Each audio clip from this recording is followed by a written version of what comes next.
Hello po, kumusta na po kayo? Welcome back po ulit sa Lutong Pinoy sa Amerika. And for today's video po, ako po ay magluluto ng Japanese siomai at naisipan ko po siyang i-video para ipakita ko po sa inyo kung paano po gumawa ng Japanese siomai.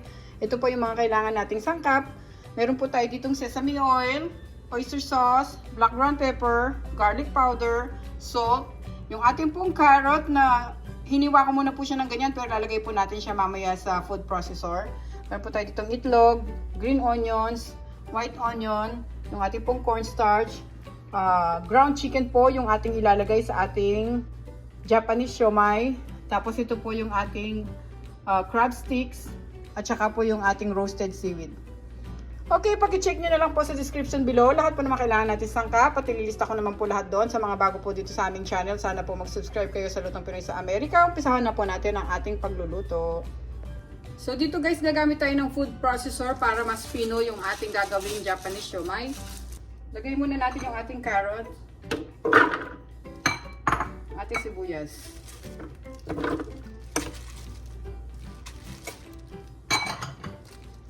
Lagyan natin takip.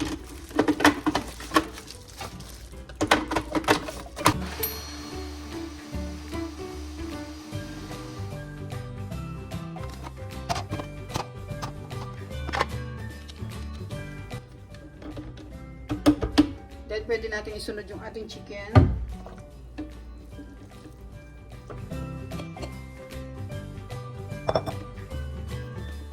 Lagyan na natin siya ng black ground pepper,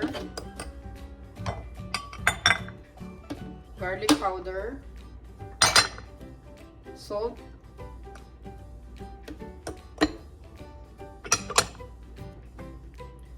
sesame oil, green onions, oyster sauce,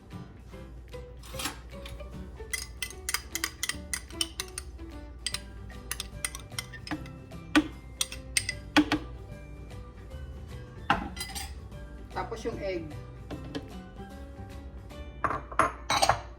Lagyan ulit natin takip.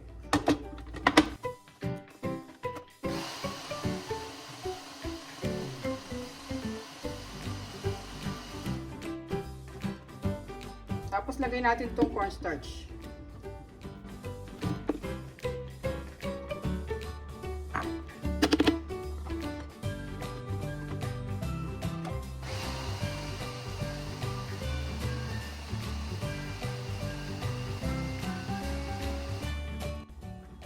Ayan. Ngayon, lagyan na natin dito.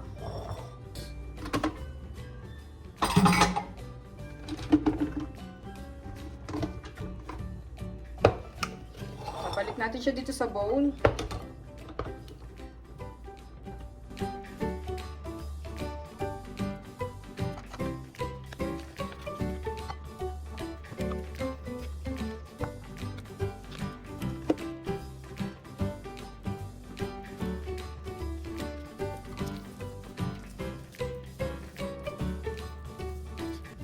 So ngayon pwede na natin siyang balutin.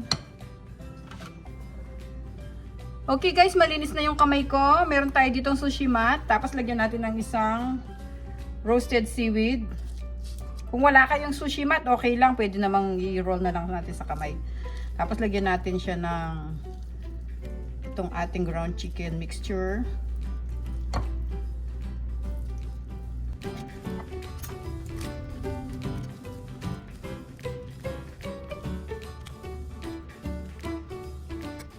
Maganda kung makapal yung laman ng ating Japanese siomai.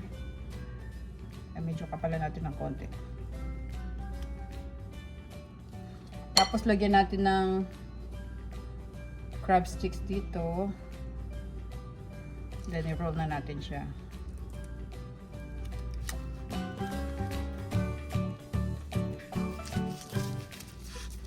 Kukuha lang pala ako sandali ng tubig.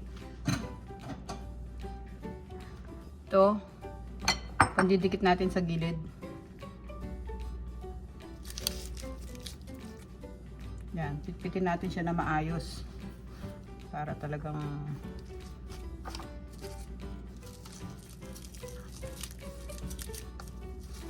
Lagyan muna pala natin ng tubig dito.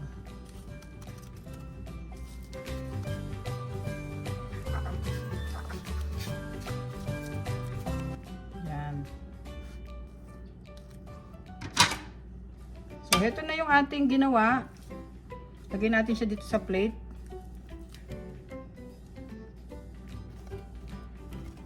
Tulak ko lang ng konti yung dito sa gilid niya kasi lumagas eh. Okay.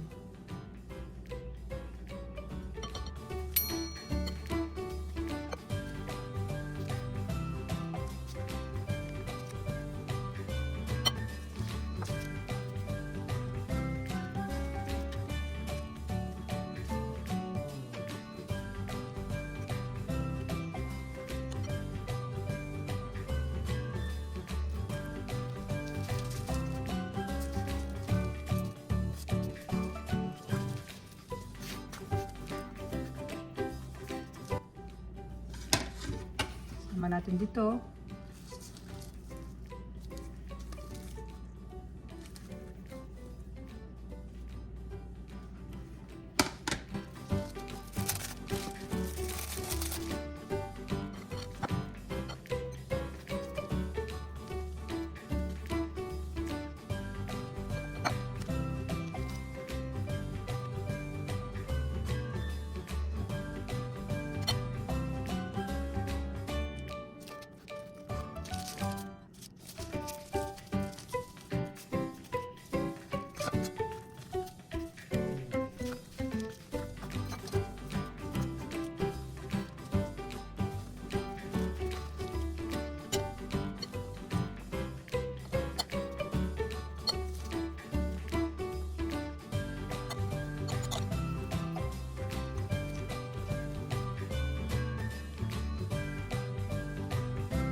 So, ito yung ating nagawa guys. Nakaapat tayo dun sa 1 pound ng ground pork natin. So, ilalagay muna natin to sa freezer bago natin sila hiwain. Tapos, i-steam natin sila.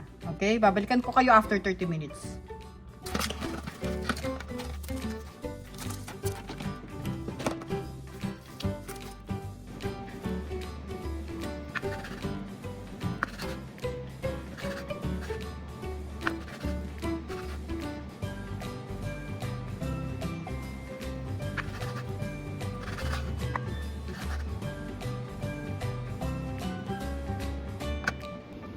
Guys, pasensya na, hindi ko na nakuhanan nung tinanggal ko sila sa freezer kasi itong cellphone ko nagluloko. So, heto na sila. Nung kinuha ko sila sa freezer, tapos hiniwa ko na sila. Ngayon, ilalagay natin sila sa steamer at i-steam natin sila ng 30 minutes. Okay. Ngayon, ilalagay natin sila dito sa steamer. Nilagyan lang natin ng konting oil para hindi sila dumikit. Nag-brush lang ako ng konting oil dyan sa ilalim ng ating steamer pan.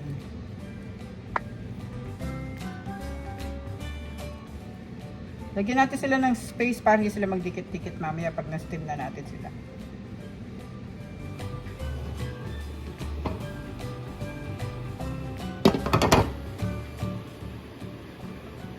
Mag-steam tayo ng 30 minutes.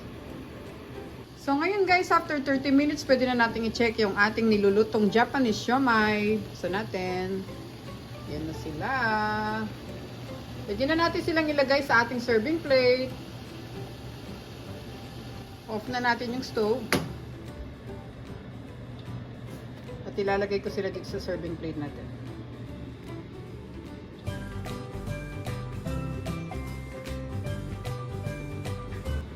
Okay guys, ito na po yung ating recipe for today. Ang ating pong Japanese siomai. Ayan po, napakasarap po niyan guys. Gayahin niyo po at napakadali lang naman po siyang gawin. Thank you so much po ulit sa panonood. Sana po nag-enjoy kayo sa ating recipe ngayon. Ingat po tayong lahat guys. God bless. Kain na po tayo ng ating Japanese siomai. Thank you so much guys. Ingat po tayo.